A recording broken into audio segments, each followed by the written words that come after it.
हरिः ओम् श्री गुरुभ्यो नमः हरिः ओम् ॐ पार्थाय प्रतिबोधितां भगवता नारायणेन स्वयं व्यासेन ग्रथितां पुराणमुनिना मध्ये महाभारतम् अद्वैतामृतवर्षिणीं भगवतीम् अष्टादशाध्यायिनीम् अम्ब त्वामनुसन्दधामि भगवद्गीते भवद्वेषिणीम् नमोऽस्तु देव्यास विशालबुद्धे पुल्लारविन्दायतपत्रनेत्र येन त्वया भारततैलपूर्णः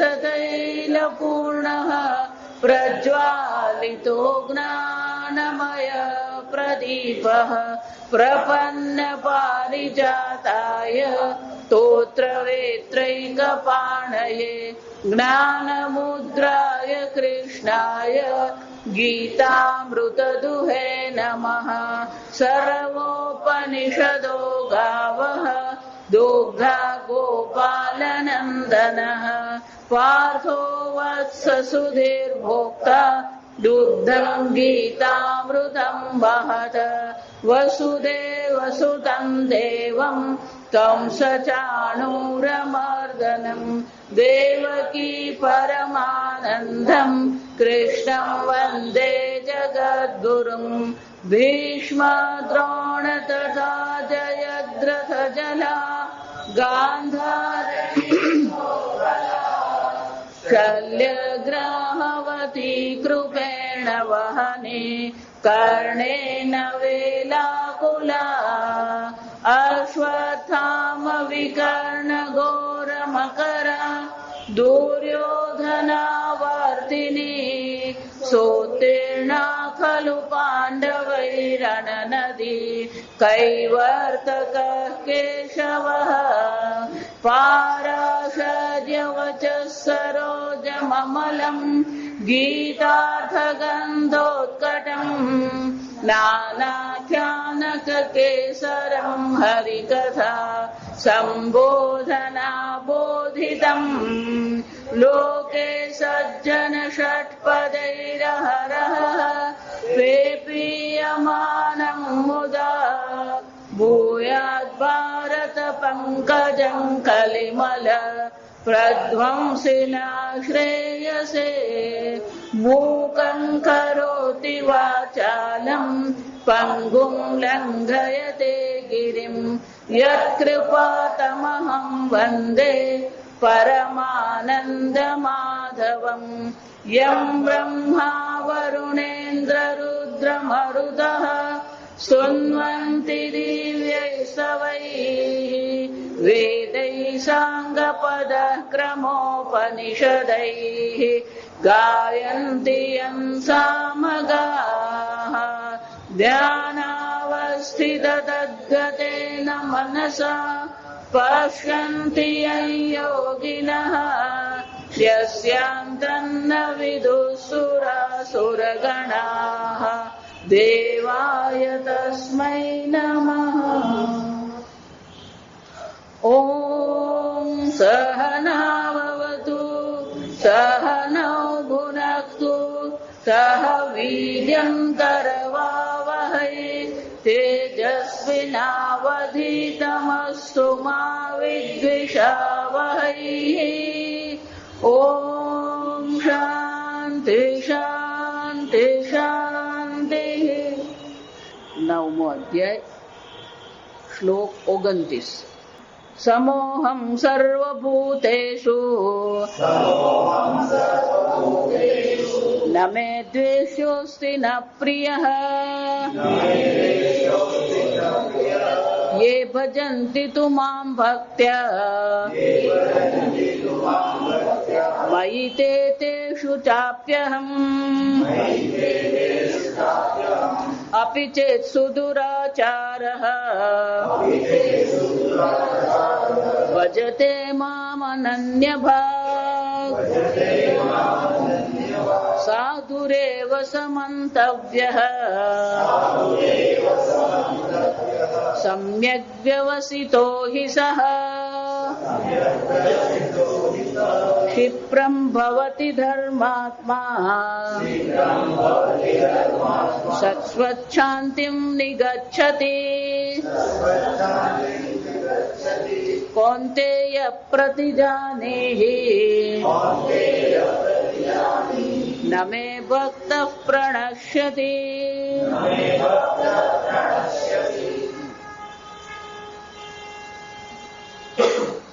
સમોહમ સર્વભૂતેષુ, ભગવાન કે છે સર્વભૂતોમાં એક સમાન રીતે હું રહેલો છું. ઈશ્વર જો અભિન્ન નિમિત્ત ઉપાદાન કારણ હોય તો સર્વમાં એક સમાન જ છે. ઘડા માટે માટી જો ઉપાદાન કારણ છે તો દરેક ઘડામાં માટી શું હોવાની? એક સમાન હોવાની. એમ ભગવાન કે છે હું તો સર્વભૂતોમાં ઉપાદાન કારણ સ્વરૂપે એક સમાન રીતે જ છું અને સર્વને સત્તા અને સ્ફૂર્તિ પ્રદાન કરતો રહું છું. કોઈના પ્રત્યે મને દ્વેષ નથી, કોઈના પ્રત્યે કોઈ મને પ્રિય પણ નથી. જેમ સૂર્ય સર્વને એક સમાન રીતે પ્રકાશિત કરે છે, પછી એ ગંગાનું પાણી હોય કે ગટરનું પાણી હોય, ચોર હોય કે સાધુ હોય, સર્વને સૂર્યનારાયણ તો શું કરે? એક સમાન રીતે પ્રકાશિત કરે. એમ સર્વને ભગવાન સત્તા અને સ્ફૂર્તિ એક સમાન રીતે પ્રદાન કરતા રહે છે. કોઈ પ્રિય પણ નથી, કોઈ દ્વેષ્ય પણ નથી. પણ અર્જુન એટલું જ છે, કોણ મારી સન્મુખ છે અને કોણ મારાથી વિમુખ છે. યે ભજન્તિ તુ મામ ભક્ત્યા, ગઈકાલે જોયું આમ, જે ભક્તિપૂર્વક પ્રેમપૂર્વક એટલે કે જે મારે સન્મુખ થયો છે, અનુગૃહણામી, એના પર જાણે કે હું એના પર અનુગ્રહ કરી રહ્યો છું. સૂર્યનો તાપ છે ખરો, તડકો છે, તો પેલો ઘરની બહાર નીકળે જ નહીં. તો જો આજકાલ એક બહુ મોટી સમસ્યા છે. કેટલાક લોકો છે ને અમુક ઉંમર થાય 40-50 પછી અશક્તિ જેવું લાગે, ગમે નહીં, અણગમો આવે. આનું એક કારણ એ છે કે આપણે સૂર્યના પ્રકાશમાં બહાર નીકળતા નથી. જો આ સમજો, આપણું શરીર આ સૂર્યના પ્રકાશથી ટેવાયેલું. એટલું જ નહીં, અડધો થી 1 કલાક સૂર્યના પ્રકાશમાં તમે રહો તો આ શરીરમાં વિટામિન ડી બની શકે, જે આપણા શરીર માટે, હાડકા માટે જરૂરી છે. તો સૂર્યનો પ્રકાશ પણ આવશ્યક છે આપણા માટે. તો પેલો સૂર્યના પ્રકાશમાં બહાર નીકળે જ નહીં અને પછી એમ કે હું તો અંધારામાં બેઠો, તો વાંક સૂર્યનો છે. એમ અહીંયા જે કઈ છે સર્વ ઈશ્વર માત્ર છે અને એ ઈશ્વરને તો ઓળખવા માંગતો નથી, ઈશ્વરનું ચિંતન કરતો નથી અને પછી વિચારે છે ઈશ્વર મારા પર અનુગ્રહ કરતો નથી. ઈશ્વર કે હું તો સર્વ પર અનુગ્રહ કરી જ રહ્યો છું, પણ જે મારી સમીપ આવે, જેમ અગ્નિની સમીપ જાય એને આ તાપણું મળે. અગ્નિથી દૂર બેઠો છે ને વિચાર કરે અગ્નિ મારું આ શું કરે? ઠંડી દૂર કરે. એમ જે ભગવાનની સમીપ જાય છે, જે ભગવાનને સમીપ જાય ને દૂર જવું જે છે ને, ભગવાનને માટે સમીપ જવું દૂર જવું નથી. આ સમજો, ભગવાન તો સર્વવ્યાપી છે. ભગવાન કઈક લોકમાં બેઠા ને તો પેલું નજીક જવું પડે ને દૂર જવું પડે. દેશતઃ ઈશ્વર તો દૂર છે જ નહીં, કાળતઃ પણ ઈશ્વર દૂર નથી. જો આ વિચાર, ઈશ્વર નિત્ય છે અને સર્વવ્યાપી છે. એનો શું થયો? અહીંયા ને અત્યારે ઈશ્વર તો છે જ, પણ એ ઈશ્વર પર આપણે દ્રષ્ટિ કરતા નથી અને ઈશ્વરને સન્મુખ થતા નથી. અને એટલે ભગવાન કહે છે જે મારે સન્મુખ જાય છે, જે મારી સમીપ આવે છે, એના પર હું અનુગ્રહ કરું છું. અનુગ્રહ નામે નૈતરાન, બીજા પર મારો અનુગ્રહ થતો નથી. યે ભજન્તિ તુ મામ નિત્ય જો ભક્ત્યા મમ રાગ નિમિત્તમ મયી વર્તતે. ભગવાન કહે છે સ્વભાવથી તો હું આવો છું. જો આ સમજ, કોઈ મારું દ્વેષ્ય પણ નથી, કોઈ પ્રિય પણ નથી. આ મારો સ્વભાવ છે. પણ જે મારી સમીપ આવે છે, જે મને અનન્ય ભાવથી ઓળખે છે, એને માટે હું કોણ છું? મયી તે શુચાપી અહમ. એ મારામાં છે, હું એનામાં છું. એકવાર ઘડો ઓળખી લે કે હું માટી છું, એમ હું ઈશ્વર છું ઓળખી લેવાનું. પણ પેલો ઓળખવા માંગતો નથી, પોતાને ઈશ્વર સ્વરૂપે ઓળખતો નથી, અને એને કારણે શું થાય છે? જાણે કે ઈશ્વરનો અનુગ્રહ થતો નથી. પણ જે અર્જુન જે મારી સમીપ આવે છે એને માટે કેવો છે? એનામાં હું છું, એ મારામાં છે. શંકરાચાર્ય કે છે અહમ સ્વભાવ એવ વર્તે ન ઇતરેષુ ન એતાવત તેષુ દ્વેષ મમ. સર્વમાં હું તો છું જ, પણ એ ઓળખતો નથી. અને એટલે માટે શું વિચારે ભગવાન ક્યાં છે? જો એટલે જ કહું, આપણે હિન્દુ ધર્મમાં કઈ એટલા પ્રકારના સંપ્રદાય છે, અને રોજ બીજા 2 સંપ્રદાય શરૂ થાય છે. પેલો એક કે ભગવાન શિવધામમાં છે, પેલો બીજો કે અક્ષરધામમાં છે, પેલો ત્રીજો કે ગોકુળમાં છે, ચોથો કે વૈકુંઠમાં છે. એ ભગવાનને ક્યાં ને ક્યાં બેસાડી દેજો. ભગવાન કે હું અને અહીંયા ને અત્યારે જ છું. અને એટલે કે છે એનામાં હું છું, મારામાં એ છે. તમે ઈશ્વરને યાદ કરો એ મહત્વનું છે. ઈશ્વર તો છે જ, પણ તમે ઈશ્વરનું સ્મરણ કરો છો કે નહીં? તમારા જીવનમાં ઈશ્વરને કોઈ સ્થાન છે કે નહીં? આપણે ઈશ્વરનું સ્થાન કેટલું? સવારે પેલો દીવો કરો ને ભગવાનને કહી દે બેસી રહેજો, સાંજે ટાઈમ મળે તો દીવો કરો, નહીં તો કાલ મળશું.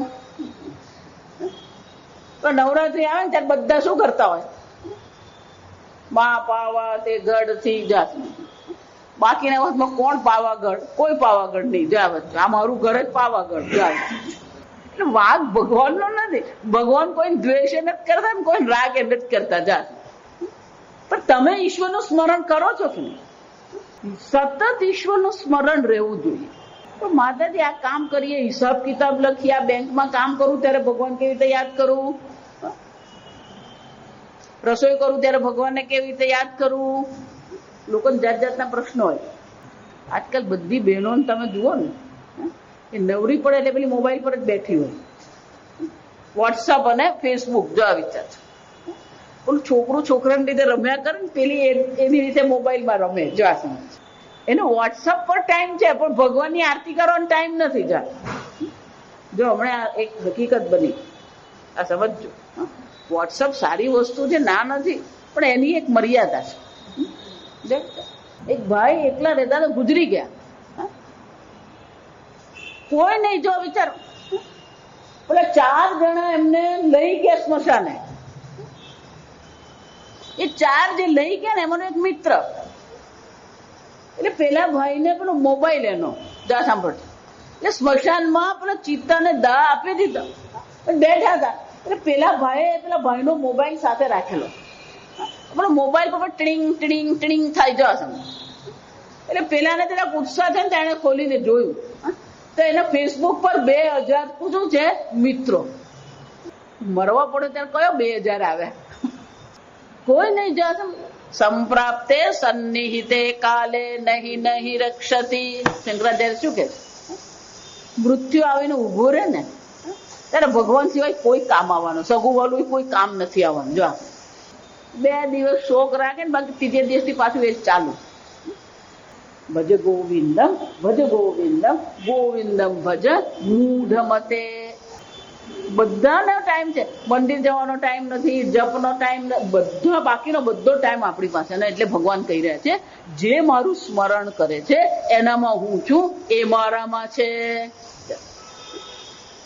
હકીકત તો સર્વમાં ભગવાન છે જ. જો કઠોપનિષદમાં એ જ આવવાનું કે ભગવાન તો સર્વવ્યાપી છે. સમોહમ સર્વભૂતેષુ, એ જ ત્યાં કીધું. એસ સર્વેષુ ભૂતેષુ. આત્મા કેવો છે? સર્વભૂતોમાં છે. કોઈ એવું સ્થાન જ નથી જ્યાં ઈશ્વર નથી. કોઈ એવો કાળ નથી જ્યારે ઈશ્વર નથી. પણ ઈશ્વરનું સ્મરણ નથી કરતા, અને એટલે ભગવાન કહી રહ્યા છે કે અર્જુન, જે મારું સ્મરણ કરે છે, જે મને ઓળખે છે, એને માટે હું છું. જો એનો અર્થ શું થયો? વેદાંત એ પુરુષ તંત્ર છે. આ સમજ. જો મોક્ષને આપણે શું કહે? પ્રારબ્ધ કહીએ છીએ. મોક્ષને મોક્ષ શું છે? પુરુષાર્થ છે. પુરુષાર્થ એનો શું થયો? પુરુષેણ અર્થ્યતે પ્રાર્થ્યતે ઇતિ પુરુષાર્થઃ. પુરુષે મનુષ્ય પોતે એની ઈચ્છા કરવી પડે. જ્યાં સુધી તમે ઈશ્વરની ઈચ્છા નહીં કરો ત્યાં સુધી તમને ઈશ્વરની પ્રાપ્તિ થાય નહીં. ઈશ્વરની ઈચ્છા કરવી પડે આપણે, કારણ કે પુરુષ તંત્ર છે.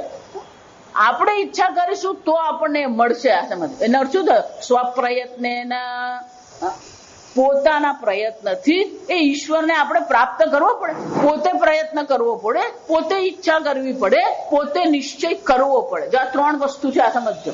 ઘણી વાર આપણે શું થાય? નિશ્ચય સંકલ્પ.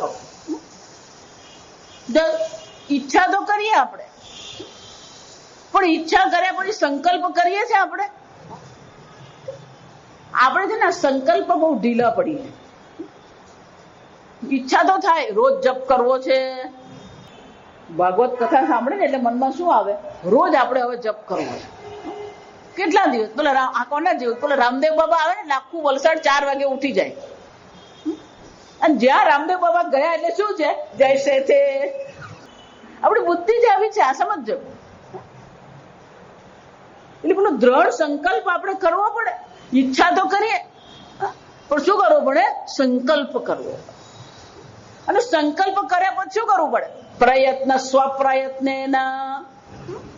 ઈચ્છા કરવી પડે, ઈચ્છા કર્યા પછી સંકલ્પ, સંકલ્પ પછી શું છે? એને અનુરૂપ પ્રયત્ન કરવા પડે. જો પ્રયત્ન નહીં કરીએ તો બધું પાછું શું થઈ જાય? જૈસે તે. કારણ કે ઈશ્વરની પ્રાપ્તિ એ તમારી પસંદગી છે, ઈશ્વરની પસંદગી નથી.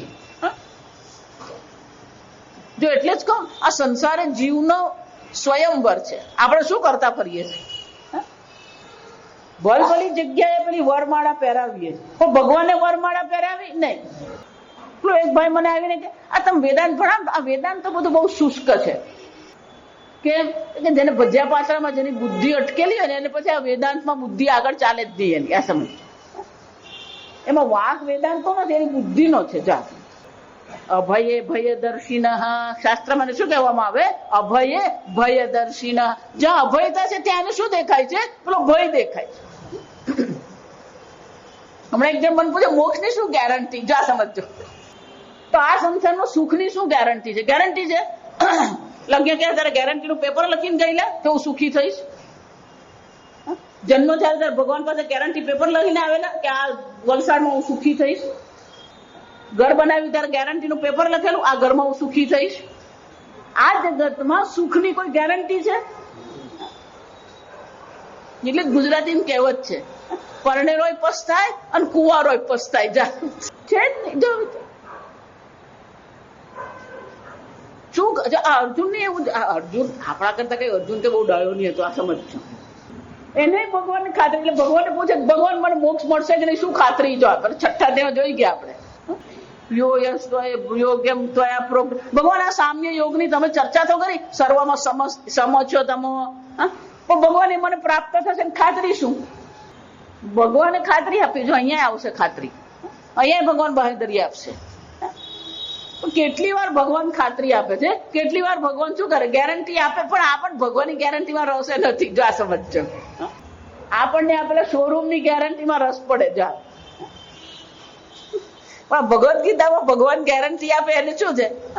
ભગવાન શું કહે છે? નહીં કલ્યાણ કૃત કશ્ચિત દુર્ગતિમ તાત ગચ્છતિ. કલ્યાણના માર્ગ પર, મોક્ષમાં માર્ગ પર એકવાર જેને ચાલવા માંડ્યું, જેને સંકલ્પ કરી દીધો અને શું કરે છે? સ્વપ્રયત્ન. જો સમજો, ઈચ્છા કરી, સંકલ્પ કર્યો, મોક્ષ જ મારા જીવનનો પુરુષાર્થ છે અને એને માટે શું કરે છે? પ્રયત્ન કરી રહ્યો છે. ભગવાન કે જે કલ્યાણના માર્ગ પર ચાલી રહ્યો છે, એ માર્ગ પર જે પ્રયત્ન કરી રહ્યો છે એને શું છે? દુર્ગતિમ તાત ન ગચ્છતિ. આ અર્જુન આ જન્મમાં નહીં થયું, ચિંતા નહીં કર, આવતા જન્મમાં તો અવશ્ય તને મોક્ષ મળશે.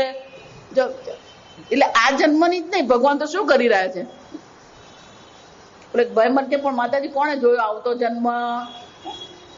લોકોને આવા બધા પ્રશ્ન બહુ થાય છે. જે મોક્ષ માર્ગ પર ચાલી રહ્યો છે એની ક્યારેય દુર્ગતિ થતી નથી. પણ મોક્ષ માર્ગ પર ચાલવું, કલ્યાણના માર્ગ પર ચાલવું, એ જવાબદારી કોની છે? ભગવાનની છે. આ દિવાળી આવે ને જો સમજો, આ પેલું બેસતું વરસ આવે ને, એટલે સવારના પોરમાં શું થાય? સબરસ સબરસ લીધું નહીં બધાએ? પેલું 10 રૂપિયાની પડીકી લઈએ સબરસ. પેલી બેન આવે હોય આપણા ગામનું મીઠું જ, આ સમજજો. એમ ભગવાન શું કરશે? મોક્ષ મોક્ષ મોક્ષ વેચવા નીકળશે સબરસ ની જેમ. પુરુષાર્થ સ્વપ્રયત્ન, પોતાના પ્રયત્નથી એ પ્રાપ્ત કરવું પડે. તીવ્ર મોક્ષ ઈચ્છા કરવી જ પડે. તરસ લાગી હોય ને, તીવ્ર તરસ લાગી ને પીપાસા કહેવામાં આવે. આ શબ્દ આપણે જ્ઞાન પીપાસુ આપણે શબ્દ સાંભળીએ છીએ. જોરથી ભૂખ લાગી શું કહે? બુભુક્ષા. પેલો ઘરે બિચારો થાકીને આવ્યો હોય ને તાપમાં, અને બરાબર કકડીને ભૂખ લાગી હોય, એ ઘરમાં આવે ને પેલા બેન આપણા રમણભાઈ નો ફોન હતો, જરા કરી લેજો, તું પેલા થાળી પીરેસ પછી વાત. એનો શું છે? ભૂખ એવી લાગી હોય કે પેલા શું છે? તું થાળી પીરસ. રમણભાઈ પણ શું થઈ જાય? બસ. આમ ઈશ્વરની પ્રાપ્તિ માટે પણ શું હોય છે? તીવ્ર ઈચ્છા થવી. જ્યાં સુધી એ તીવ્ર ઈચ્છા થાય નહીં ત્યાં સુધી આ કશું કઈ અનુકૂળ બનતું જ નથી. અને માયા દેજો આ જોઈ કે 7મા અધ્યાયમાં દૈવી એશા ગુણમયી મમ માયા દુરત્યય. અર્જુન મારી માયા ભલ ભલા શું કરતી રહે? ફેરવતી જ રહે. જો છેલ્લે પાછા ભગવાન કહેવાના જ છે, બ્રાહ્મયન સર્વભૂતાની યંત્ર રૂઢાની માયા. જેમ પેલો કઠપુતળી વાળો હોય ને, એ કઠપુતળીને નચાવે એમ મારી માયા પણ આ બધાને શું કરી રહી છે. જો આનો શું થયો ખબર? ભગવાન ત્યાં શું કહી રહ્યા છે? સંસારમાં તમે સ્વતંત્ર નથી, માયાને અધીન છો. કોઈ સ્વતંત્ર નથી. આગળ અહીંયા જોઈ ગયા, સ્વભાવ વસ્તુ પ્રવર્તે. દરેક શું કરી રહ્યો છો? પોતાના સ્વભાવને અધીન એક છે. ભલે તમને એમ લાગે મારી પાસે આટલા પૈસા છે ને મારું આવું ઘર છે ને માતાજી હું તો આરામથી મારી રીતે રહું છું, પણ કોને અધીન છે? પોતાના સ્વભાવને, માયાને અધીન છે. જે મોક્ષ પુરુષાર્થ માટે જે પરમાત્માનું ચિંતન કરે ને એ જ એક મુક્ત છે. આ વિચારી જોજો. બાકીના બધા કેવા છે? જો આગળ જોઈ ગયા આપણા રાગ દ્વેષ જ આપણને શું કરે છે? નચાવતા ફરે છે. આ ગમ્યું નહીં, આ નહીં ગમ્યું, પેલું ગમ્યું, પેલું નહીં ગમ્યું ને, આ જ ભાવે ને પેલું નહીં ભાવે ને, અહીંયા જ ફાવે ને આ નહીં ફાવે ને. વિચાર આપણે કોને અધીન છે? ભગવાન એટલે કેવું પડે કે આ રાગ દ્વેષ અર્જુન છે, તયોહો વશમ ન આગત છે. અર્જુન એના વશમાં થવાની જરૂર નથી. જો આટલા સ્પષ્ટ શબ્દોમાં ભગવાન કહે. એનો અર્થ શું થયો? સંસારીનું જીવન કેવું છે? રાગ દ્વેષને વશમાં થઈને એ રહે છે.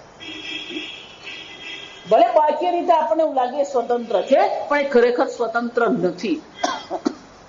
સ્વતંત્ર એ છે જે ભગવાનની ભક્તિ કરે છે. ઈશ્વરની ભક્તિ કરવી ને એ સ્વતંત્રતા, બંધન નથી. કે તમે કોને વિરુદ્ધ જઈ રહ્યા છો? માયા વિરુદ્ધ જાઓ. માયા તમને આ જગતમાં ફસાવે છે. એ માયાથી વિરુદ્ધ જઈને તમે કોનું ચિંતન કરો છો? ઈશ્વરનું ચિંતન. ભક્તિ સ્વતંત્રતા છે, તત્વ જ્ઞાન સ્વતંત્રતા છે. બાકીની બધી વસ્તુ ગમે એટલું કરો ને તમે. જો અહીંયા આપણે જોઈએ, ગમે એટલા પુણ્ય કર્મ કરો, શુભ શુભ અનેક પ્રકારના શુભ અને અશુભ કર્મ કરતા રહેશો, પણ એ કર્મના બંધનમાં આપણે શું છે? પડેલા જ છે. માયાના બંધનમાં, સ્વભાવના બંધનમાં, કર્મના બંધનમાં આપણે ફસાયેલા છીએ. કર્મને અધીન થઈને આપણે જીવન જીવી રહ્યા છીએ. પૂજ્ય સ્વામીજી એટલે બહુ સરસ કે આપણે જે સ્વતંત્રતા મળી, કર્મણી એવ તવ અધિકાર. કર્મમાં સ્વતંત્રતા આપણને જે મળી છે, એ સ્વતંત્રતાનો ઉપયોગ આ સંસાર જીવવામાં નથી. આ સમજો, તમારા પ્રારબ્ધમાં જે લખાયેલું છે ને એ જ થઈ રહ્યું છે. પ્રારબ્ધથી વધારે અને સમયથી વહેલું કોઈને કઈ મળતું જ નથી. ભલે આપણને એવું લાગે કે હું સ્વતંત્ર રીતે જીવું છું, પણ ખરેખર તમે કોને અધીન છો? આ કર્મને અધીન તમે જીવન જીવી રહ્યા છો. પુણ્ય કર્મ તમે કરી રહ્યા છો, એ પુણ્ય કર્મ પણ તમે કરો છો કારણ કે ઈશ્વર એ પ્રકારે તમને પ્રેરણા કરી રહ્યો છે.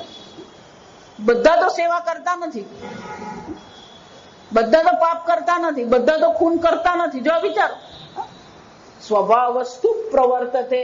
આ સ્વભાવ તમારો જે છે એ તમારી પાસે કરાવે છે. પૂજ્ય સ્વામીજી એટલે બહુ સરસ કહેતા કે કોઈ પણ જગ્યાએ ક્યારેય પણ આપણે સેવા કરીએ ને તો ક્યારે પણ એવું કહેવાનું નહીં કે મેં સેવા કરી, કારણ કે એ સંજોગો આપનાર કોણ છે?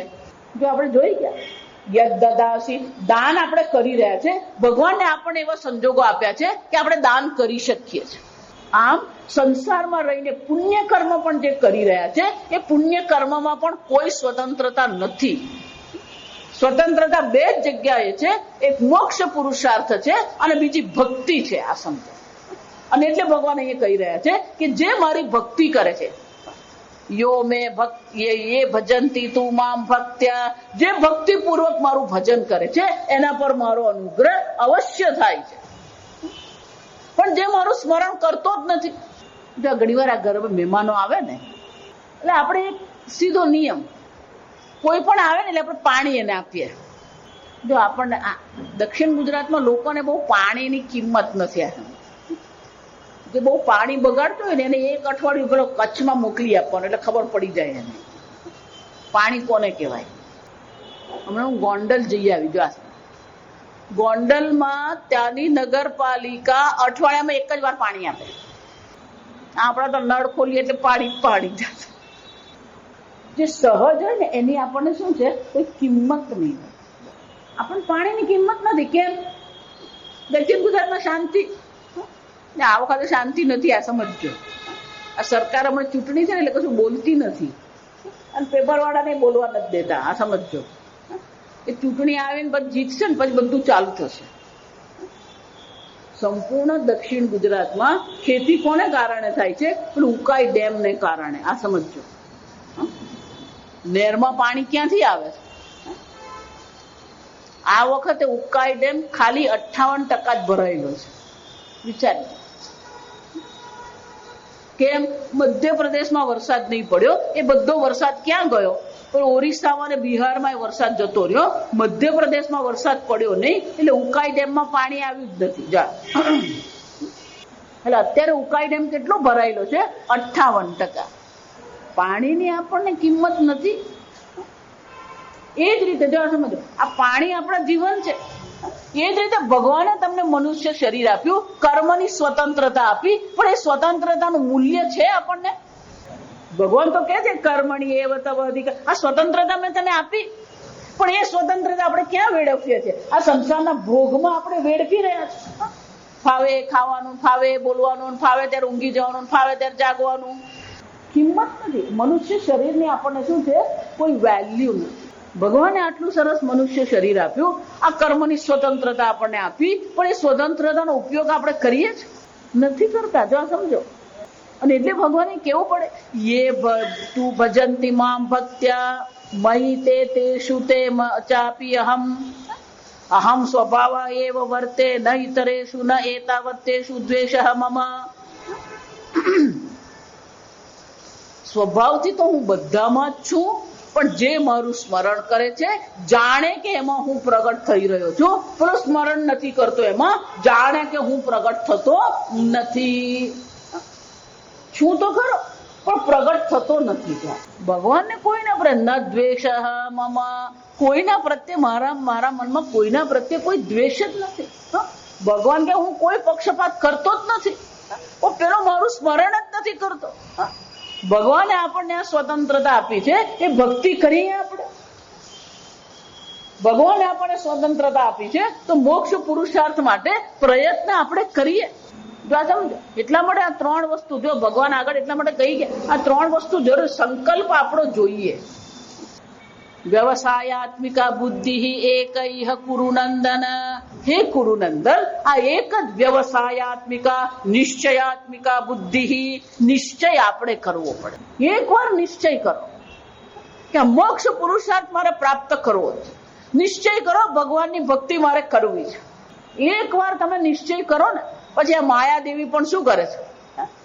જ્યાં સુધી તમારો સંકલ્પ દ્રઢ નથી, જ્યાં સુધી તમને તીવ્ર ઈચ્છા નથી, ત્યાં સુધી જ આ માયા તમારી વિરોધી છે. આ સમજો. એકવાર જો તમારી તીવ્ર ઈચ્છા થઈ ગઈ ને પણ કોઈ તમને નહીં અટકાવી શકે, માયાદેવી નહીં અટકાવે. જો એટલે આપણે ગુજરાતમાં કહીએ પાણી અને વાણી વેડફવા જોઈએ નહીં. ઘરે કોઈ પણ આવે ને આપણે પાણી આપીએ પણ એને તરસ જ નહીં લાગી હોય તો એને પાણીની કિંમત છે? પાણીની કિંમત નથી એટલે શું કરશે? આપણે પેલો ગ્લાસ ભરીને આપ્યો હોય, 2 ઘૂંટડા લે મૂકી દે એટલે બાકીનું પાણી શું થયું? આ કચ્છમાં જઈને આવું કરો ખબર પણ માર પડે. જો આ સમજ પાણી ગટરમાં ગયું. જો વિચારી જો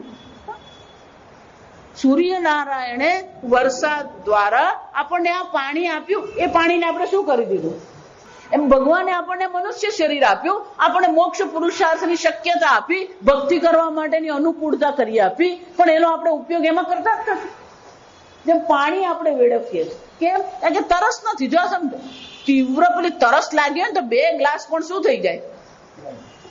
પણ જયારે તરસ જ નહીં લાગી હોય તો પછી એ જે આ ભોજનમાં એવું જ છે. નાસ્તા આ દિવાળીમાં બધા ઘેરે ઘેરે જાય ને પેલો નાસ્તો આપણને આપે, એટલે શું કરીએ? ડીશમાંથી 2-4 ખાય, બાકીનું બધું શું થાય પછી? પણ ભૂખ જો લાગી તો સૂકો રોટલો શું થઈ જાય? ઉતરી જાય. જાગ એમ આ મોક્ષ માટેની પણ શું આવી જોઈએ? તીવ્ર ઈચ્છા થવી જોઈએ. તીવ્ર ઈચ્છા થવી જોઈએ, એને માટેનો સંકલ્પ થવો જોઈએ, અને એને માટેનો શું છે? પ્રયત્ન થવો. આ 3 વસ્તુની જરૂર છે આ સમય. તીવ્ર ઈચ્છા જોઈએ, તીવ્ર ઈચ્છાને અનુરૂપ સંકલ્પ કરીએ, અને સંકલ્પ અનુરૂપ શું કરીએ? પ્રયત્ન કરતા.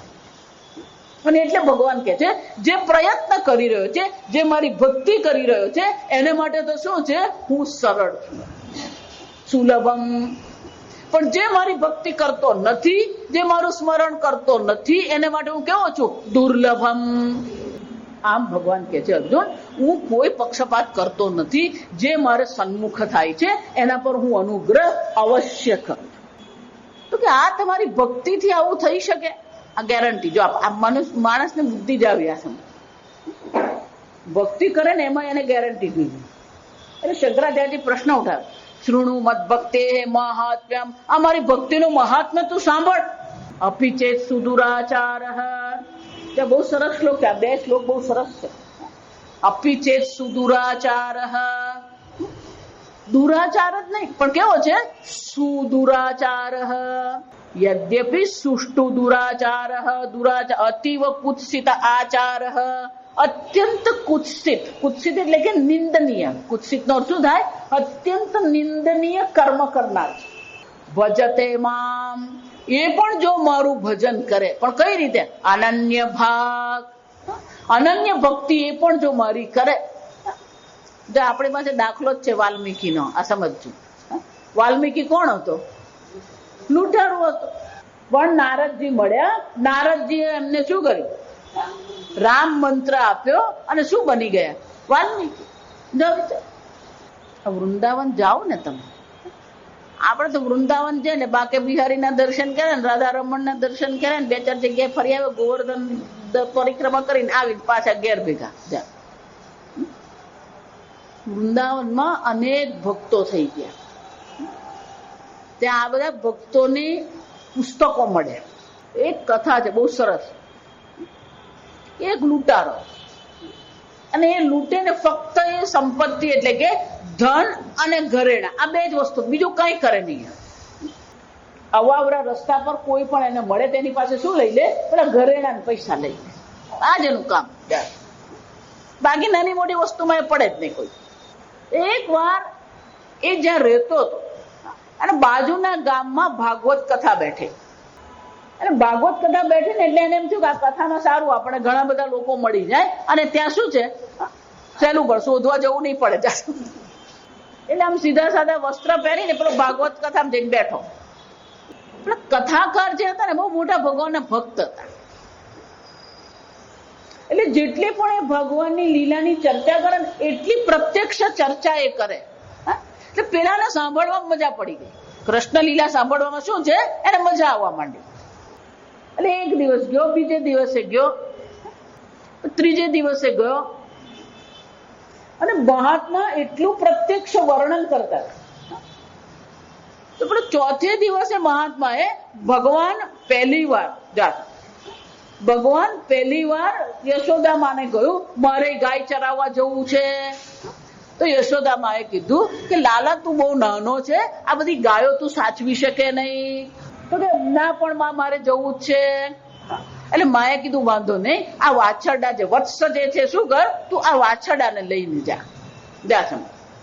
ગાય તું સાચવી શકે નહીં, પણ આ વાછરડા નાના છે, તું વાછરડાને લઈને જા.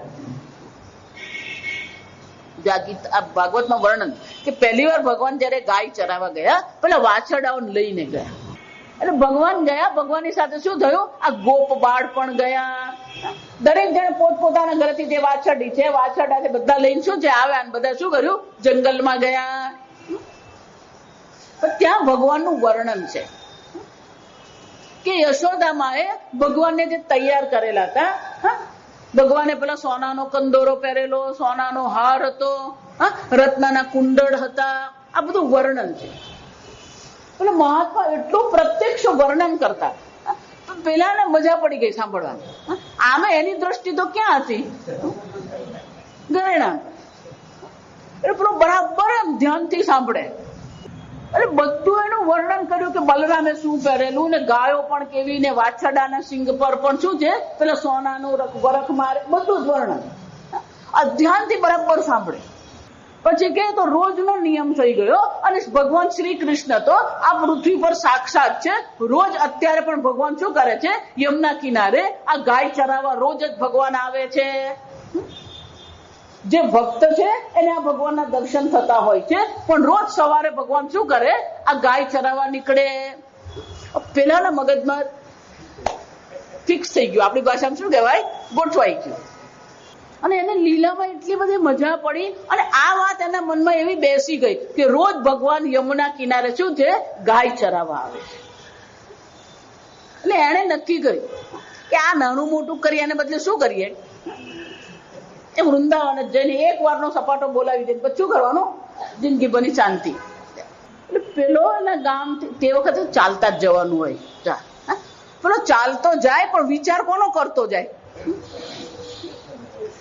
હું 8મે દિવસે ત્યાં પહોંચીશ, 8મે દિવસે હું ત્યાં પહોંચી જઈશ, રાત્રે હું પેલા વૃક્ષ પર બેસી જઈશ, યમુના કિનારે હું ત્યાં બેસીશ, સવારે પેલો આવે ને એટલે સીધો એને હું લૂંટી લઈશ. એટલે 8 દિવસ એને પહોંચતા થયા.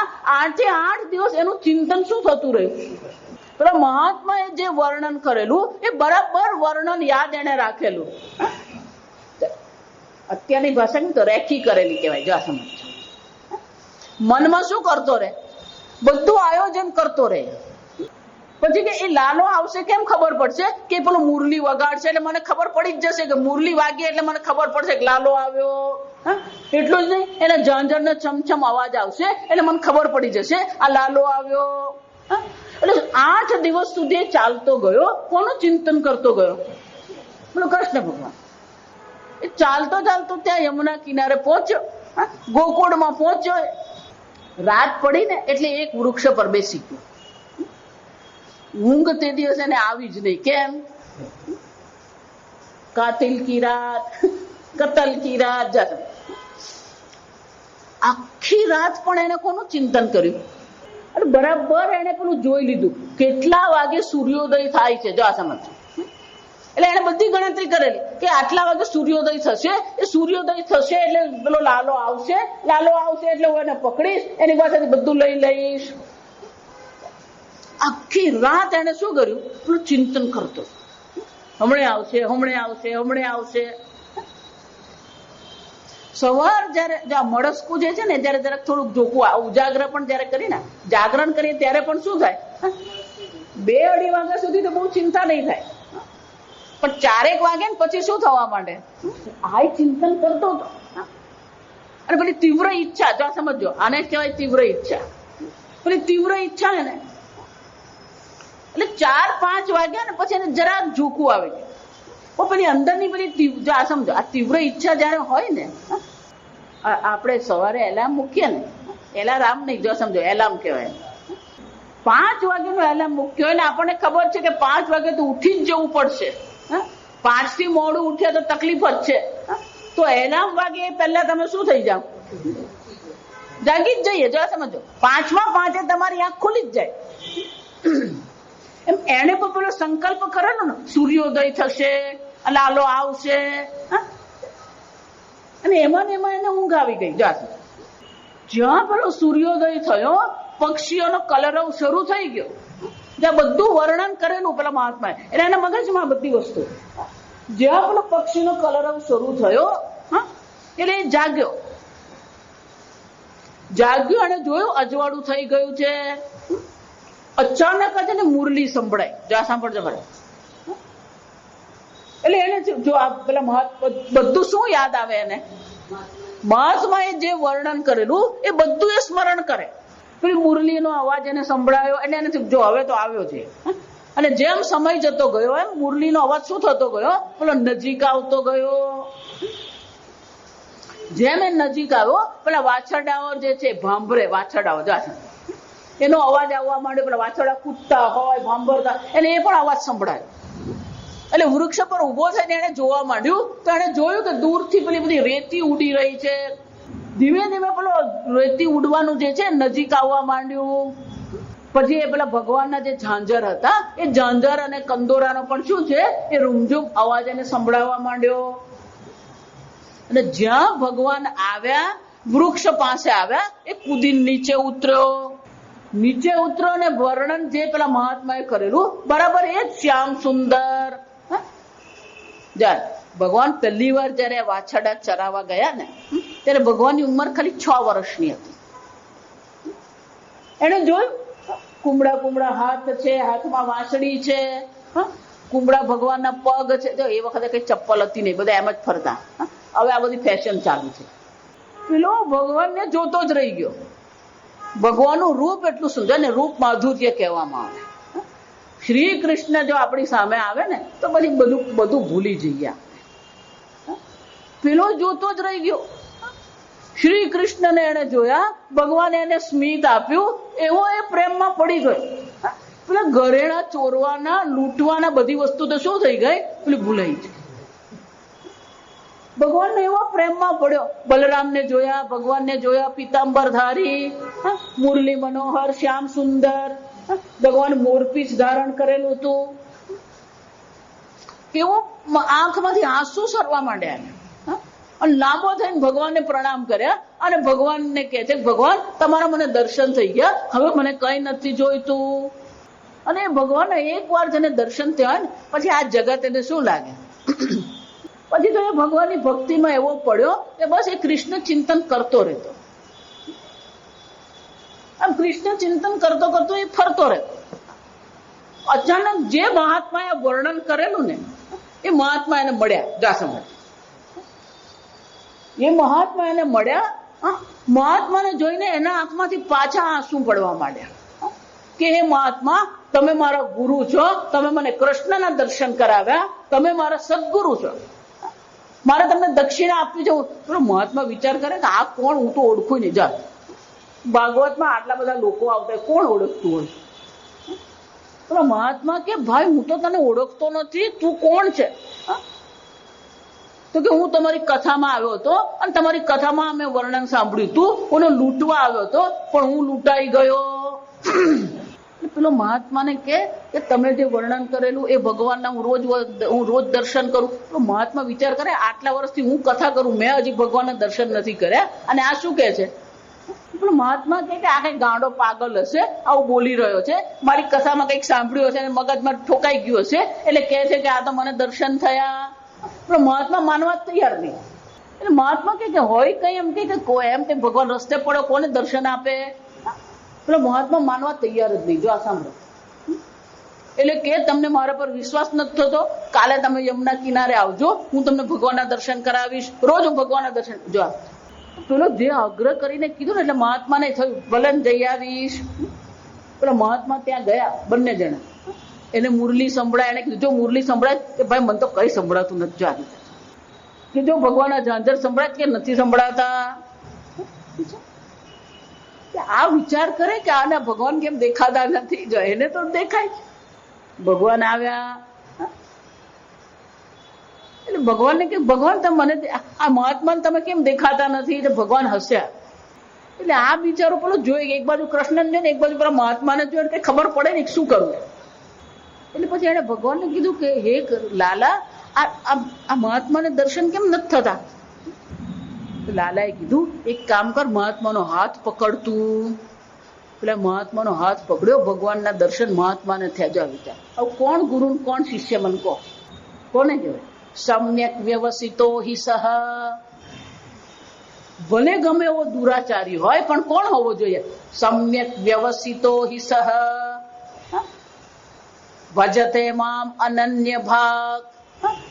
અનન્ય ભાવથી ભગવાનનું ભજન કરી રહ્યો છે, અનન્ય ભક્તિ એના મનમાં છે. વ્યવસિત, ભગવાન એટલે જ કે છે વ્યવસાયાત્મિકા બુદ્ધિ, નિશ્ચયાત્મિકા બુદ્ધિ. નિશ્ચય આપણે કરવાનો છે, આ સમજો. ઈશ્વર નિશ્ચય નથી કરવાનો. તમને ઈશ્વરની પ્રાપ્તિ કરવી છે, તમને મોક્ષની પ્રાપ્તિ કરવી છે, તમને બ્રહ્મ જ્ઞાન મેળવવું છે, એનો નિશ્ચય કોણે કરવાનો છે? તમારા પર. જેટલી આપણી તીવ્ર ઈચ્છા હશે ને એટલું ભગવાન જલ્દી પ્રગટ થશે. અને એટલે ભગવાન કે છે અપિસે ચેત સુદુરાચાર ભજતે મામ અનન્ય ભાગ સાધુરેવ સમંતવ્ય. એ પણ કોણ છે? સાધુ મહાત્મા છે. કેમ? સમ્યક વ્યવસિતો હિ સહ. કારણ કે એનો નિશ્ચય કેવો છે? સમ્યક છે.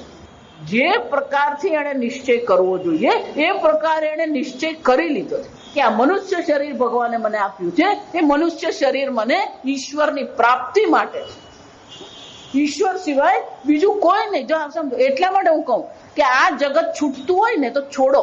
કારણ કે એ જગત આપણા જીવનનું લક્ષ્ય નથી. છોકરો જુદો રહેવા ગયો, ભલે જુદો રહેતો, શાંતિ. જો આ સમજ નહીં માતાજી, એ ભેગું જ રહેવા પકડી રાખ. એ દુઃખી ને તું દુઃખી. જો આ સમજ. ભલું થયું ભાંગી જંજાળ, સુખે બધીશું શ્રી ગોપાળ. ભાગવતમાં તો એવું કીધું છે કે ભગવાનને જયારે જીવને પોતાને સન્મુખ કરવો હોય ત્યારે એને દુઃખ આપે. કેમ? પેલું દુઃખ પડે ને એટલે સંસારથી એને શું થાય? વૈરાગ. માણસનો સ્વભાવ જ છે દુઃખમાં રામ, સુખમાં સોની. અને એટલે ભગવાન કહે છે સમ્યક વ્યવસિતો હિ સહ. ભલે એ દુરાચારી હતો પણ હવે કોણ છે? સાધુ રેવ. એ કોણ છે? એ સાધુ છે. ભલે પેલા વાલિયો ડાકુ હતો, હવે એ કોણ છે? વાલ્મીકી છે. કારણ કે એનો નિશ્ચય જે છે એ બદલાઈ ગયો. પહેલા એ સંસાર માટે નિશ્ચય કરતો હતો, એ સંસાર ભોગવવાનો નિશ્ચય કરતો હતો. હવે એનો નિશ્ચય શું છે? એ પરમાત્મામાં આનંદ છે. એનો સુખ પરમાત્મામાં શોધવાનું. આ સમજ. ઈશ્વરથી અન્ય સુખ છે જ નહીં. ઈશ્વરથી અન્યને પકડો ને એટલે દુઃખી થવાના છે. 5 કરોડ હોય કે 25 કરોડ હોય કે 5000 કરોડ હોય, આ સમજો. મુકેશ અંબાણીએ જીઓ મૂક્યું ને, બોલો અનિલ અંબાણી એને 47% વેચવા કાઢ્યા. જો આ વિચારી જોજો, એને 10,000 કરોડ શું થઈ ગયા નક્કામાંથી. એક ફટકો. જો આ સમજજો, મોટા માણસને જે ફટકો પડે ને એ મોટો પડે, આપણને 5-25 રૂપિયાનો ફટકો પડતો હોય. આ સમજો. સમ્યક વ્યવસ્થિત. શંકરાચાર્ય કે છે યથાવત. સમ્યક એટલે શું છે? યથાવત. મનુષ્ય શરીર મળ્યા પછી જે પ્રકારનો નિશ્ચય કરવો જોઈએ એ પ્રકારનો નિશ્ચય એને કર્યો છે. અને એટલા માટે કોણ છે? સાધુ રેવ. જો આ કઠોપનિષદમાં આવશે, આવતા વખતે આપણે જોઈશું. યમરાજા કે છે શ્રેયશ્ચ પ્રેયશ્ચ મનુષ્ય મેત. આ મનુષ્યને 2 જ વસ્તુ છે, એની પાસે 2 જ વિકલ્પ છે, શ્રેય અને પ્રેય. શ્રેય એટલે કે મોક્ષ, પ્રેય એટલે કે ધર્મ, અર્થ અને કામ.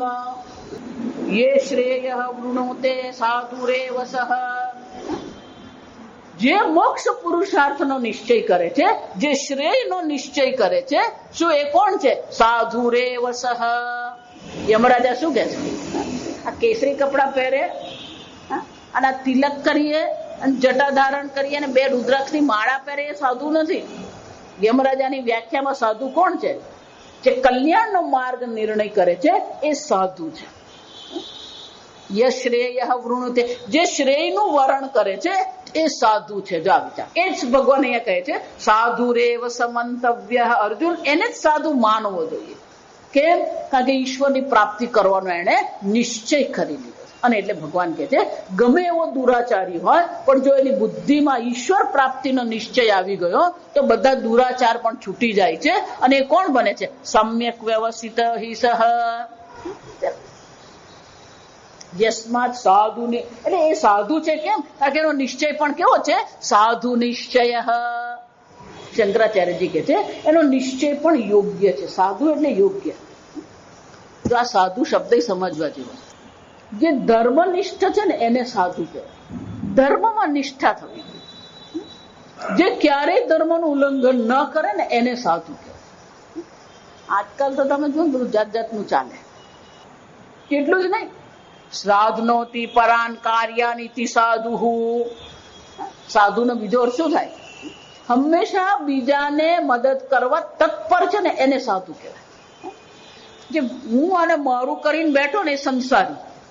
જે હંમેશા શું છે? બીજાને મદદ કરવા માટે તત્પર. જો આમ તમને વારંવાર, ભલે તમારી પાસે પૈસા ઓછા છે પણ તમારી પાસે સમય છે, શક્તિ છે. જો આ બધી હોસ્પિટલોમાં જાઓ તમે, ત્યાં એવા બધા ગરીબ લોકો આવતા હોય, એ લોકોને ઘણી બધી વસ્તુની જરૂર હોય, આપણાને બિચારાને દવા લેતાય નહીં આવડતી હોય. મદદ કરી આપ. તમને એમ લાગતું ને તો હું બહુ દુઃખી છું. એક વાર ચિલ્ડ્રન હોસ્પિટલમાં જરા આંટો મારી આવો એટલે ખબર પડે તમે કેટલા દુઃખી છો. તમને એમ થતું ને મારે બહુ દુઃખ છે, એક વાર આ હાડકાના ડોક્ટરને હોસ્પિટલમાં આંટો મારી આવો. કોઈ આમ ટાંટિયો કરીને બેઠો ને કોઈ આમ કરીને બેઠો, એ લોકોને જુઓ ને તમે તો ખબર પડે કે દુઃખ કોને કહેવાય. આપણે બે આંખ છે, બે કાન છે, બે હાથ પગ, બધું ચાલી રહ્યું, પછી શું જોઈએ બીજું? સાધુ નિશ્ચય. આપણા જીવનમાં શું હોવું જોઈએ? સાધુ નિશ્ચય. નિશ્ચય આપણો દ્રઢ હોવો જોઈએ. સાધુ નિશ્ચય. ઈશ્વરની પ્રાપ્તિ સિવાય અન્ય કોઈ મને ખપે એમ નથી. આમ ભગવાન કે છે ગમે એવો દુરાચારી હોય પણ એક વાર જો ઈશ્વરના માર્ગ પર એ ચાલવા માંડ્યો, ઈશ્વરની પ્રાપ્તિનો નિશ્ચય જો એને કરી લીધો છે, તો પછી એ પણ કોણ છે? એ પણ સાધુ છે. આગળ આપણે આવતીકાલે. ઓમ સ્વસ્તિ પ્રજાભ્યઃ પરિપાલયન્તામ ન્યાયેન માર્ગેણ મહિ મહિષાઃ ગોબ્રાહ્મણેભ્યઃ શુભમસ્તુ નિત્યં લોકા સમસ્તા સુખિનો ભવન્તુ કાલે વર્ષતુ પર્જન્યઃ પૃથ્વી સસ્ય શાલિની દેશોऽયં ક્ષોભરહિતઃ બ્રાહ્મણા સन्तુ નિર્ભયાઃ ઓમ સર્વેષાં સ્વસ્તિર્ભવતુ સર્વેષાં શાંતિર્ભવતુ સર્વેષાં પૂર્ણં ભવતુ સર્વેષાં મંગલં ભવતુ સર્વે ભવन्तુ સુખિનઃ સર્વે સन्तુ નિરામયાઃ સર્વે ભદ્રાણિ પશ્યन्तુ મા કશ્ચિદ દુઃખભાગ ભવેत् असतो मा सद्गमय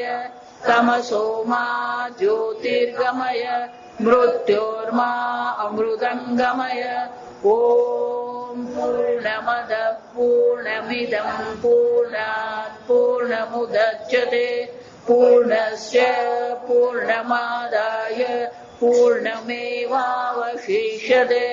ओम शांति शांति शांति हरि ओम श्री गुरुभ्यो नमः हरि ओम।